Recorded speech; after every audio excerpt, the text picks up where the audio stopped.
다자하오. 안녕하세요. 시원스쿨의 HSK 강사 구본미입니다. 자, 오늘은 드디어 제18강 듣기 파트에 나갈 시간인데요. 자, 독해 파트는 재밌게 공부해 보셨나요? 자, 오늘은 드디어 듣기 파트 시간입니다. 여러분, 선생님이 제일 첫 시간에 설명드렸었지만 듣기 파트는 원래 시험에서 가장 앞부분에 배치가 되어 있다고 했어요. 하지만 선생님이 시험과 다르게 쓰기 파트를 먼저 넣고 그 다음에 독해 파트, 그 뒤에다 듣기 파트를 넣은 이유가 있었다 그랬죠. 문법과 어휘가 다 정리가 되어야지만 듣기 파트를 그 다음에 공부하실 수가 있는데요. 듣기 파트는 문법과 어휘가 다 정리됐다고 해서 또 다 들리는 것만은 아니죠. 그래서 한국인들이 가장 어려워하는 파트이기도 합니다. 문자에 의존하지 않고 오로지 귀로만 듣고서 여러분들 답을 판단하셔야 되기 때문에 굉장히 난해한 부분이 있어요. 하지만 여러분, 그렇다고 해서 우리가 듣기를 정말 못할 수밖에 없느냐? 그건 아니죠. 듣기 파트에도 요령이 있습니다. 일단 듣기 파트를 공부를 잘 하시기 위해서는 어휘를 외우지 말고 문장을 외워달라고 저는 학생들한테 부탁을 해요. 밥이라는 단어하고 먹는다라는 단어를 외웠다고 해서 너 밥 먹었어가 바로 들리지 않습니다. 왜냐하면 이게 저희 모국어가 아니기 때문에요. 그죠? 일단 듣고 머릿속에 들어가서 한번 해석하고 걸러지고 다시 한국어로 나오고 뭐 이런 복잡한 과정을 거치다 보면 이미 문제는 2번으로 넘어가 있고 3번으로 넘어가 있고, 그죠? 그래서 그 문장을 듣자마자 아, 이게 이런 뜻이지 하고 내 나라 말처럼 외우기 위해서는 단어를 하나하나 외우는 것이 아니라 문장을 통째로 외워야지만, 그죠? 외워야지만 그 문장을 듣고 바로 한국어로 직팅직해라고 하는데 듣자마자 바로 해석이 된다는 얘기예요. 그래서 선생님은 듣기 파트를 공부할 때 항상 학생들에게 스크립트를 외우라고 그렇게 부탁을 드리는데요. 여러분, 온라인 강의라고 해서 그냥 선생님은 뭐 그렇게 얘기해도 나는 내 할 일 해야지, 뭐 나 하기 싫으면 안 하고 하고 싶으면 하고 뭐 이래야지 이렇게 생각하지 마시고 선생님이 직접 옆에서 감독하고 있다 생각하시고 스크립트를 통째로 좀 외워주셨으면 좋겠어요. 그래서 문장을 이렇게 통째로 외우다 보면 비단 듣기 실력뿐만 아니라 여러분의 회화 실력까지 다 올라갈 수 있다는 거 좀 아셨으면 좋겠고요.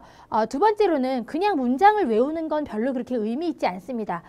문장을 그냥 외우는 것이 아니라 정확한 발음으로 외우셔야 돼요. 가끔가다 오프라인에서 강의를 하다 보면 많은 학생들 중에 듣기를 어려워하는 많은 학생들 중에 문제점이 공통된 문제점이 좀 있죠. 그 문제점은 바로 본인들의 발음이 약간 좀 안 좋다는 거예요. 그래서 이렇게 나이 드신 분들 특히 그 성조를 제대로 공부 안 하시고 갑자기 시험반으로 이렇게 오시는 분들이 계시는데, 사실 성조가 제대로 공부되어 있지 않으면 남이 제대로 하는 성조도 틀린 것 같이 들려요. 내가 하는 성조가 맞고 제가 하는 성조가 틀린 것 같죠. 그래서 남이 제대로 발음해도 제대로 듣지 못한다는 얘기예요. 그래서 성조를 정확히 맞춰가지고, 중국어는 성조가 좀 중요하니까요. 성조를 정확히 맞춰서 완벽하게 외우는 게 중요한데요. 그래서 그러다 보면 발음 연습을 좀 하셔야 될 것 같아요. 그래서 발음 연습하셔서 성조 정확히 맞춰서 큰 소리로 또박또박 읽는 연습을 좀 많이 하셔야지 듣기 실력이 올라갈 수 있다는 거 좀 부탁드리고 싶습니다. 이건 전체적인 듣기 실력을 향상시키기 위한 방법이었고요. 그렇다고 해서 저희가 뭐 이렇게 무조건 많이 읽고, 그죠? 많이 따라 읽고 이럴 시간은 사실 없어요, 지금. 저희 빨리 점수를 따야 되니까요. 그래서 선생님이 이렇게 듣기 파트에 대해서 유형별 정리를 좀 해왔는데요. 자, 유형별 정리. 다시 얘기해 보면 45문제 중에 모든 문제가 공통된 약간 특징들이 있다는 거예요. 매번 기출 문제마다. 그래서 유형별로 좀 정리가 됐어요. HSK 5급 같은 경우는 이제 45문제 중에 1파트가 20문제, 그죠? 2파트가 25문제 이렇게 구성이 되어 있는데요. 1파트 같은 경우는 남녀 간의 짧은 대화가 나오고 그 다음에 질문이 나오고요. 2파트 같은 경우는 남자와 여자의 약간 긴 대화, 다시 장문의 대화, 짧으면 4문장, 길면 6문장 정도까지, 그죠? 대화가 나오고 질문이 나오고, 혹은 한 사람이 길게 얘기해주고 거기에 딸린 문제가 2-3문제 정도 나온다는 그런 이제 문제 유형이 있었고요. 그 문제 유형에 따라서 보면 이제 자주 나오는 문제가 동의어 문제, 그 다음에 뭐 반어문 문제, 사실 관계를 묻는 문제, 뭐 이런 문제별로 유형별 정리가 좀 있습니다. 그래서 오늘은 첫 번째 시간 동의어 문제를 갖고 왔는데요. 동의어의 부제가 뭐예요? 이렇게 말해도 난 저런 뜻인 거 알아. 예요. 그래서 같은 의미지만 표현을 다르게 할 수 있다는 얘기예요. 그죠? 그래서 뭐 예를 들어서 우리나라에서도 내 직업이 그다지 이상적이지 않아 라는 얘기는 조금 유식하게 표현한 거고, 내 직업은 별로 안 좋아 이렇게 얘기할 수도 있잖아요. 그래서 별로 안 좋아하고 그다지 이상적이지 않아, 같은 의미지만 표현 방법이 약간 다른 것처럼 중국어도 이렇게 같은 의미인데 다른 표현 방법을 쓸 수 있다는 얘기예요. 그래서 이런 문제가 주로 많이 나오더라 시험에. 그래서 선생님이 오늘은 동의어 파트를 갖고 왔습니다. 동의어 파트. 그래서 동의어 문제를 좀 풀어보시고 선생님이 강의 노트에 정리해 놓은 동의어 내용들을 좀 연습 문제 통해서 많이 공부들 좀 하셨으면 좋겠어요. 자, 일단은 문제로 한번 넘어가 보도록 하겠습니다. 동의어 문제는 문제가 이런 식으로 많이 나와요. 자, 关于男的可以知道什么? 물론 난더 대신에 뉘더 쓸 수 있죠. 남자에 관하여 알 수 있는 것은 밑에 보니까 根据对话我们可以知道什么 대화를 근거로 했을 때 우리가 알 수 있는 것은 그죠? 男的是什么意思? 남자의 의미는 혹은 女的是什么意思? 여자의 의미는 이런 질문들이 나오면 일반적으로 얘는 동의어를 묻는 문제다. 하지만 여러분 이런 질문을 먼저 볼 수는 없어요. 왜냐면 남자 나오고 여자 나오고 그 다음에 질문 나오니까 다 듣고 난 다음에 질문을 듣기 때문에 이게 동의어 문제구나 라고 깨달았을 때는 이미 늦은 시간. 그쵸? 그럼 여러분들 요령이 있겠죠. 이게 동의어 문제인지 아닌지 어떻게 알 수 있어요? A, B, C, D를 보면 알 수 있어요. A, B, C, D.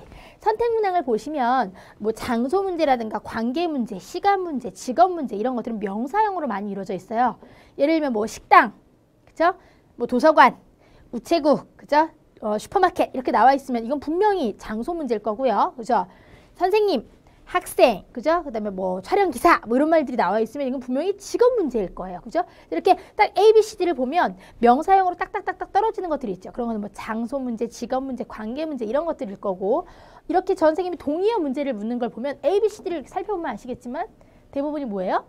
그죠? 서술형 문제예요. 자, 국외에 가서 공부하다. 이미 결혼했다. 그죠? 아직 학생이다. 소학리와는 동쉐이다. 동쉐는 뭐죠? 우리말로 하구란 뜻이죠. 하구이다. 이런 식으로 서술형 문제가 많다는 얘기예요. 서술형 ABCD가 많다는 얘기죠. 그래서 이런 문제들은 거의 이게 무슨 의미냐? 남자가 방금 한 말이 무슨 뜻이냐? 동의어를 묻는 문제가 많더라라는 거 좀 아셨으면 좋겠어요. 일단 ABCD를 먼저 살펴보시고 이 문제가 동의어 문제인지 아니면 뭐 장소 문제인지 관계 문제인지 직업 문제인지 이런 것들을 판단하시고 ABCD를 읽어보면 남자와 여자 간의 대화가 어떤 내용이 나올지 대략은 추측이 가능해요. 1번 같은 경우도 보니까 외국에 나가서 공부한다, 결혼한다, 그래서 학생이다, 뭐 얘랑은 학우이다, 뭐 이런 말들이 나온 거 보니까 뭐에 관한 얘기인 것 같아요? 그죠? 공부와 결혼에 관한 얘기인 것 같아요. 공부와 결혼에 관한 얘기. 그래서 이게 공부와 결혼에 관한 얘기구나 라는 주제를 파악하시면 ABCD를 보고서 주제를 파악하시면 듣기가 훨씬 더 잘 들린다는 얘기예요. 잘 들린다는 얘기. 그래서 ABCD를 먼저 읽으시는 게 되게 필요합니다. 자, 2번 볼게요. A번에 보니까 女儿没找到好工作 그죠? 딸아이는 딸을 뜻하죠. 딸은 좋은 직업을 찾지 못했다. 好工作 하면 좋은 직업이란 뜻이야. 좋은 직업을 찾지 못했다. 그 다음에 B번 보니까 女儿 여기 오타 있는데요. 没有找到工作 딸은 직업을 찾지 못했다. 好工作 하고 工作는 틀려요. 좋은 직업을 찾지 못한 것은 그쵸 직업이 있긴 있대 굉장히 뭐 우리가 희망하는 그런 좋은 직업이 아니란 얘기고 밑에 것은 뭐야 B번은 아직 백수란 얘기예요. 그죠? 좋은 직업을 찾지 못했다 아니라 그냥 직업을 찾지 못했다니까 지금은 놀고 있다 뭐 이런 의미가 될 수 있을 것 같아요. C번 女儿大学还没毕业 딸아이는 대학을 아직 졸업하지 않았다. D번 女儿没有什么理想 딸아이는 별 이상이 없다. 다시는 별 꿈이 없다. 이런 얘기 꿈이 없다. 자, 뭐에 관한 내용일 것 같아요? 직업 딸아이의 직업과 대학과 이상에 관한 얘기 뭐 이런 얘기일 것 같다. 추측하실 수 있겠죠? 추측하시고 들어보시면 훨씬 내용이 잘 들린다는 얘기예요.